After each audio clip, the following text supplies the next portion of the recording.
ہماری ویڈیو کو ضرور لائک کیجیے اور محمد شیخ کے چینل کو سبسکرائب کیجیے۔ گھنٹی کے آئیکن کو کلک کیجیے تاکہ آپ کو ہماری آنے والی ویڈیوز کی بروقت نوٹیفیکیشنز ملتی رہیں۔ تو ہم کو یہ معلوم کرنا پڑے گا آیات سے کہ رسول صلی اللہ علیہ وسلم کی اتباع کرنے کے لیے اگر فزیکلی طور پہ وہ حاضر نہیں ہے تو کس طرح اتباع کی جائے گی رسول اللہ کی؟ رسول اللہ محمد رسول اللہ کس طریقے سے اتباع کی جائے گی؟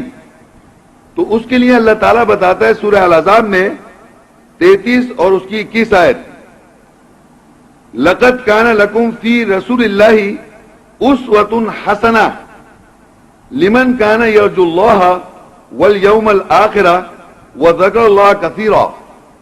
تحقیق تم لوگوں کے لیے اللہ کے رسول میں اسوہ حسنہ بہترین نمونہ ہے، اس کے لیے جو اللہ میں اور یوم آخرت میں امید رکھتا ہے اور اللہ کو کثرت سے یاد کرتا ہے۔ تو یہاں یہ بتایا جا رہا ہے کہ اگر ایسا ہو جائے تو رسول اللہ کے تم سب ایمان والوں کے لیے، تم سب کے لیے بہترین اسوہ حسنہ یا بہترین نمونہ رسول اللہ کی پرسنالٹی ہے۔ اب اللہ کے رسول یعنی اللہ نے جس کو رسول مقرر کیا اس دنیا میں محمد رسول اللہ کو، ان کے بارے میں لوگ بھی بتا رہے ہیں اور ایک اللہ بھی بتا رہا ہے۔ جب اللہ کے وہ رسول ہیں تو اللہ ہی بتا رہا ہے بہترین اسوہ حسنہ وہ ہیں، تو اللہ کو بتانا چاہیے آیات میں کس طرح وہ اسوہ حسنہ ہے، کس طرح وہ بہترین نمونہ ہے انسانی مسلمانوں کے لیے، مومنوں کے لیے کس طرح ہے۔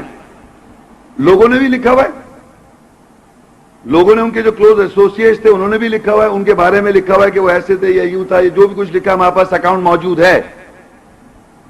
صحیح و غلط کی بات نہیں ہو رہی یہاں کہ وہ صحیح ہے غلط، بات یہ ہو رہی ہے کہ انہوں نے بھی بیان کیا ہوا ہے اور اللہ کے رسول کو اللہ نے بھی بیان کیا ہے کیا اسوہ حسنہ ہے۔ اس میں پہلے میں پڑھوں گا نیچے آل عمران 3 اس کی 132 آیت، وَأَطِيعُوا اللَّهَ وَالرَّسُولَ لَعَلَّكُمْ تُرْحَمُونَ، اور اللہ اور اس کے رسول کی اطاعت کرو تاکہ تم پر رحم کیا جائے۔ اللہ کی اور رسول کی اطاعت کرو تاکہ تم پر رحم کیا جائے۔ اللہ کی اطاعت کیسے کریں گے ہم؟ کیسے کریں گے اللہ کی اطاعت؟ کوئی بتا سکتا ہے؟ آیات میں جب اللہ تعالیٰ انسان کو خطاب کر رہا ہے، قرآن مجید میں بہت سی آیتیں اللہ تعالیٰ انسان سے ڈائریکٹ بات کرتا ہے۔ یا ایھا الناس، یا بنی آدم، یا بنی اسرائیل، یا ایھا الذین آمنوا، یہ اللہ تعالیٰ ڈائریکٹ انسان کو خطاب کر رہا ہے۔ تو وہ آیات جس میں اللہ تعالیٰ ڈائریکٹ انسان سے مخاطب ہے، آیات میں وہ کیا ہو جائے گی؟ اللہ کی اطاعت، اللہ کی اطاعت۔ اور رسول کی اطاعت کیا ہوگی وہ ہم نے سمجھنا ہے۔ اسوہ حسنہ رسول کا بھی سمجھ میں آ جائے گا اور رسول کی اطاعت کیسے ہوگی وہ بھی سمجھ میں آ جائے گا۔ لیکن اس سے پہلے کہ میں آگے جاؤں، آپ دیکھیے آگے لکھا ہے سورہ نساء 4 اس کی 80 آیت، من یطیع الرسول فقد اطاع اللہ ومن تولی فما ارسلناک علیہم حفیظا۔ جو کوئی رسول کی اطاعت کرے گا بس تحقیق وہ اللہ کی اطاعت کرے گا، اور جو کوئی لوٹے گا بس ہم نے تجھے ان پر محافظ بنا کر نہیں بھیجا۔ دیکھیں یہ لکھا ہے جو کوئی رسول کی اطاعت کرے گا اس نے اللہ کی اطاعت کی۔ وَمَن يُطِعِ الرَّسُولَ فَقَدْ أَطَاعَ اللَّهَ، جو رسول کی اطاعت کرے گا اس نے اللہ کی اطاعت کی۔ اب کوئی اگر فرض کریے کوئی اکاؤنٹ لے کے آئے، اکاؤنٹ سے نا کتابوں میں بہت کچھ لکھا ہوا ہے رسول کے بارے میں، آپ اگر اس کی اطاعت کر رہے ہیں تو اللہ کی اطاعت ہے کیا وہ؟ بتائیے آپ، اس کتاب میں اگر میں آپ کو جو کچھ بھی لکھا ہے، صحیح و غلط کی میں بات نہیں کر رہا ہوں، جو کچھ لکھا ہے اس کتاب میں کیا وہ اللہ کی اطاعت ہے؟ بتائیے نہیں۔ تو رسول کی اطاعت کچھ ایسی چیز ہے جو 100% اللہ کی اطاعت ہونی چاہیے، کیونکہ آیت میں لکھا ہوا ہے۔ تو رسول کی اطاعت کو سمجھنے کے لیے میں آپ کو اب بتاتا ہوں کس طرح کرنی ہے آپ نے۔ سورہ البقرہ 280 آیت. وَقَالُوا لَن تَمَسَّنَا النَّارُ إِلَّا أَيَّامًا مَّعْدُودَةً قُلْ أَتَّخَذْتُمْ عِندَ اللَّهِ عَهْدًا. اور وہ کہتے ہیں ہمیں ہرگز آگ نہیں چھوئے گی سوائے چند دن کے. کہہ دے کیا تم نے اللہ کے نزدیک عہد پکڑا ہے؟ یہ پوری آیات نہیں ہے، یہ چھوٹی چھوٹی فریزز ہیں. اس میں ایک پوائنٹ سمجھاؤں گا کہ دنیا میں ہر زمانے میں رسول صلی اللہ علیہ وسلم سے لوگوں نے آن کے کچھ یا تو سوال کیا ہے یا ان کو کچھ کہا ہے. جو ہمارے پاس احادیث میں لکھا ہے کہ انہوں نے جا کے رسول اللہ سے یہ کہا، لوگوں نے کچھ کہا لوگوں نے، تو رسول نے جواب دیا تم یہ کرو. یہ ہے نا اکاؤنٹ ہمارے پاس. یہاں کیا لکھا ہے؟ وہ کہتے ہیں، کچھ لوگ کہہ رہے ہیں، کیا کہہ رہے ہیں؟ کہ تمہیں ہرگز آگ نہیں چھوئے گی سوائے چند دن کے. تو یہ جواب کس نے دیا؟ قل، کہہ دے کیا تم نے اللہ کے نزدیک عہد پکڑا ہے؟ کس نے کہا؟ یہ اللہ نے کہا، لیکن کہا کس نے؟ کہلوایا، رسول سے کہلوایا کہ یہ بات کہو ان سے کہ تم نے کیوں اللہ سے عہد لے رکھا ہے. اب یہ کس کی اطاعت ہو رہی ہے؟ رسول کی اطاعت ہو رہی ہے. لوگ یہ کہہ رہے ہیں تم یہ کہو ان سے، وہ یہ کہہ رہے ہیں قالو کا مطلب ہوتا ہے وہ انہوں نے کہا، لوگ کہہ رہے ہیں. تو اللہ نے رسول کے ذریعے کہا قول، تم کہہ دو. اب یہ اگر آپ کہیں گے، اگر کوئی آپ سے کہے آن کے کہ بھائی آگ جو ہے میں تھوڑے دن کے لیے، اس دنیا میں کوئی کہہ دے آن کے مجھ سے یا آپ سے کہ بھائی تھوڑے دن کے لیے آگ ہمیں چھوئے گی، تو آپ کو کیا اس سے اطاعت کریں گے؟ آپ آیت پڑھ کے قل، اللہ نے کہا وَقَالُوا لَن تَمَسَّنَا النَّارُ إِلَّا أَيَّامًا مَّعْدُودَةً قُلْ أَتَّخَذْتُمْ عِندَ اللَّهِ عَهْدًا. اور وہ کہتے ہیں ہمیں ہرگز آگ نہیں چھوئے گی سوائے چند دن کے. کہتے کیا تم نے اللہ کے نزدیک عہد پکڑا ہے؟ تو یہ جواب جو دلوایا اللہ کے رسول کے ذریعے، یہ رسول کی اطاعت ہے، اور اس کو اطاعت کرنے سے اللہ کی اطاعت ہے. اس کو اطاعت کرنے کی اللہ کی اطاعت ہے، کیونکہ اللہ پیچھے سے کہلوا رہا ہے، رسول سے ڈائریکٹ، رسول اپنی مرضی سے نہیں کہہ رہا.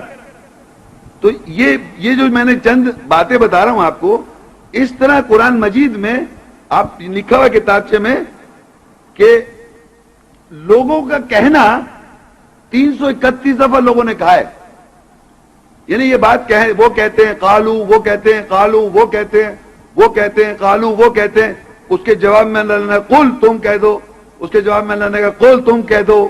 تو یہ کیا ہو جائے گی؟ اطاعت رسول. اور یہ فائنلی کس کی اطاعت ہو جائے گی؟ اطاعت اللہ، جو میں آیت پڑھ چکا ہوں پیچھے. تو اطیع اللہ و اطیع الرسول کیسے ہے کہ اللہ جہاں کہہ رہا ہے، ڈائریکٹ بات کر رہا ہے، وہ اللہ کی اطاعت ہے، اور جہاں رسول کے ذریعے کہلوا رہا ہے اس کی اطاعت بھی وہ اطاعت رسول ہے، مگر وہ اطاعت اللہ ہے فائنلی. اس طرح ہے وہ. یہ تو لوگوں کے کہنے تھے. اب یہ کچھ سوالات بھی لوگوں نے کیے ہوئے. سورہ البقرہ 2:189 آیت.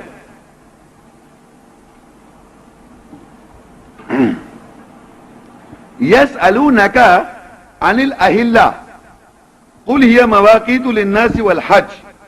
وہ تجھ سے حلال چاند کے بارے میں سوال کرتے ہیں، وہ تجھ سے ہلال چاند کے بارے میں سوال کرتے ہیں، یعنی اس کی گرہن کے سلسلہ بارے حالت جو ہوتی ہے. کہہ دے کہ وہ لوگوں کے کام کرنے کے لیے اور حج کے اوقات ہیں. اب یہ دیکھیے، یہ باقاعدہ سوال کیا جا رہا ہے، وہ تجھ سے سوال کر رہے ہیں. سوال کر رہے ہیں کس سے؟ رسول سے. کہ یہ چاند کی جو یہ ہوتی ہے نا سلسلے وار حالات، ہلال پہلا فرسٹ ڈے آف دا مون، پھر دوسرا دن، پھر اس طرح ہلال کہتے ہیں اسے. تو ہلال چاند کے بارے میں سوال کر رہے ہیں، یعنی اس کے گرہن کے سلسلے وار حالت جو ہے. کہتے ہیں کہ وہ لوگوں کے کام کرنے کے لیے اور حج کے اوقات ہیں. یہ جواب مل گیا. تو اب سوال کیا کس سے؟ رسول صلی اللہ علیہ وسلم سے. اللہ نے قل کہا کہ یہ جواب دے دو. تو یہ کس کی اطاعت ہو رہی ہے اور کس سے پوچھا جا رہا ہے؟ رسول سے پوچھا جا رہا ہے، رسول جواب دے رہے ہیں. یہ اطیع اللہ و اطاع اللہ ہو جائے گی. جو کوئی رسول کی اطاعت کرے گا وہ اللہ کی اطاعت ہو رہی ہے. اچھا، اس طرح کے سوال وہاں بھی لکھے ہوئے، مگر وہاں جو جواب ہے وہ اس سے ٹیلی نہیں کر رہے. سمجھ رہے ہیں بات؟ تو وہاں سوالات جو لکھے ہیں وہ اس سے ٹیلی نہیں کر رہے، تو اطاعت اللہ نہیں ہے. یہاں جو سوال ہے اس کا جو جواب ہے وہ اطاعت رسول ہے، وہ اطاعت اللہ ہے. یہ سلونہ کا جو سوال ہے، تجھ سے جو سوال کر رہے ہیں، وہ قرآن مجید میں 15 دفعہ ہے. 15 دفعہ آیا قرآن مجید میں تجھ سے سوال کرتے ہیں، تجھ سے سوال کرتے ہیں، اللہ تعالیٰ نے کہا انہیں یہ بتا دو. اور جناب 331 دفعہ آیا کہ وہ یہ کہتے ہیں تم انہیں یہ کہہ دو، قل قالو وہ کہتے ہیں، قل تم انہیں کہہ دو. 331 دفعہ قالو، 332 دفعہ قل تم کہو، یسألونک وہ تجھ سے سوال کرتے ہیں، قل کہہ دو. یہ ہے اطیع الرسول، اطاعت رسول. اور یہ الٹیمیٹلی کس کی اطاعت ہے؟ کیونکہ پیچھے کون کہلوا رہا ہے؟ اللہ کی اطاعت ہو جائے گی. تو بہترین اسوہ حسنہ رسول کی کہاں ہے؟ قرآن مجید میں. سورہ الفرقان 25 اس کی 33 وَلَا يَأْتُونَكَ بِمَثَلٍ إِلَّا جِئْنَاكَ بِالْحَقِّ وَأَحْسَنَ تَفْسِيرًا. اور وہ تیرے پاس کسی مثل کے ساتھ نہیں آتے سوائے ہم تیرے پاس حق کے ساتھ اور احسن تفسیر کے ساتھ آتے ہیں. وہ اللہ کہہ رہا ہے رسول پاک صلی اللہ علیہ وسلم کے پاس کسی بھی مثل کے ساتھ نہیں آ سکتے، وہ سوائے اللہ حق کے ساتھ احسن تفسیر کے ساتھ آ جاتا ہے. نہیں نظر آ رہا احسن تفسیر؟ نظر نہیں آ رہی آپ کو؟ احسن تفسیر لوگوں کو نظر آ رہی ہے کہ وہ تجھ سے سوال کر رہے ہیں تو کہہ دے، وہ لوگ کہہ رہے ہیں تم کہہ دو. یہ احسن تفسیر اللہ کروا رہے ہیں نا آیت کے ذریعے. ان کو اب سمجھانا پڑ رہا ہے وہ سوالات کو جو جیسے کہ کیسے نہائیں گے وہ بتائیں گے، وہی جو اس میں نہیں ہے، جو اللہ ضروری نہیں سمجھا وہ لوگ بتا رہے ہیں. سمجھ میری بات کو آپ؟ ورنہ اللہ تعالیٰ نے احسن تفسیر ایسے کر رکھی ہے کہ جو کچھ بھی ضرورت اس دنیا میں کہ انسان کو جنت حاصل کرنے کے لیے، میری یاد رکھیں بات، اس دنیا میں ہم کو جنت حاصل کرنے کے لیے ہمارا مقصد ایم پتہ ہونا چاہیے، اللہ کی قربت اور جنت حاصل کرنا. That is our aim. تو سارے کوشچنز جو لوگ کے ذہن میں آ سکتے ہیں ان ریلیشن ٹو دیٹ، پورے سوال موجود ہیں، لوگوں کے آبجیکشن موجود ہیں، لوگوں کی کوئریز موجود ہیں، اس کا جواب اللہ تعالیٰ نے اسی کتاب میں دیے ہیں. اور وہ احسن تفسیر ہے. احسن تفسیر کہتے ہیں بہترین تفسیر، سب سے زیادہ بہترین تفسیر.